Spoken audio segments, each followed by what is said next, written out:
but I can't not mention what's going on in Mother Earth and in the world's religions right now in real time. Because here in this hemisphere is spring. Spring has just begun. And what's happening in the earth, resurrection, is reflected in pretty much every one of the world's wisdom traditions. There's some liturgical celebration of this time, but since most of the institutionalized religions don't want to be associated with paganism, they have different names for it, like Passover and Easter, and these celebrations, which are sacred and wonderful in the Judeo-Christian traditions. It also happens to be Ramadan right now, like right in the middle of Ramadan in the Islamic tradition. Now, Ramadan, because it's on a lunar calendar, rotates throughout the year, which is very interesting because during Ramadan, of course, you're fasting, and some of our community is participating in Ramadan right now. So, I did it once when I was 19. And so you fast all day, and then you eat before the sun rises and after the sun sets. So it's not like you don't eat at all, obviously, or drink, but throughout the day you don't. So when Ramadan is in the winter, it's much easier because the days are short. In the summer, it can be quite brutal.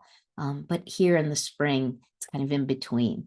It's also Nowruz in the Persian tradition, which is the Persian New Year. Makes so much sense because it's spring and the earth is coming back to life. We're directly in Holy Week right now in the Christian tradition when Jesus and his disciples were making their way into Jerusalem, where he was ultimately executed, but they had their last Passover together. And Passover is coming. And in the Buddhist tradition, the Buddha's birthday, I think, is coming. And in Hinduism will be Hanuman's birthday. Hanuman, the monkey god who reconciles the masculine and feminine faces of the Godhead. And I'm sure some of you could drop into the chat at some point other celebrations in the wisdom traditions in spring. Now, having said that, I just want to close this little part, and then I'm going to light a candle with a recognition that in your body and in your heart, spring might not feel like it's coming.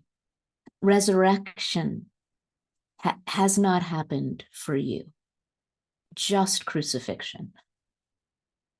Death is bigger than rebirth, perhaps, in your world right now.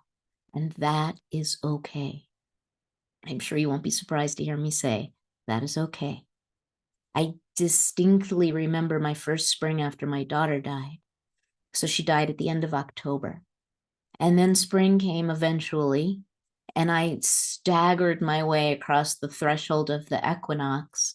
And I was like, no, I hate this. It was like the earth was coming back to life, and she wasn't. I hated it. And I was so surprised by my reaction. And obviously it's still there 23 years later, 22 years later. Wow, I can't believe I could tap right into that.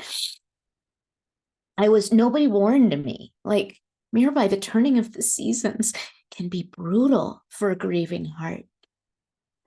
And so whatever is real for you, my loves, is sacred. Even as the world's religions have ceremonies and rituals to celebrate that we made it through those dark months,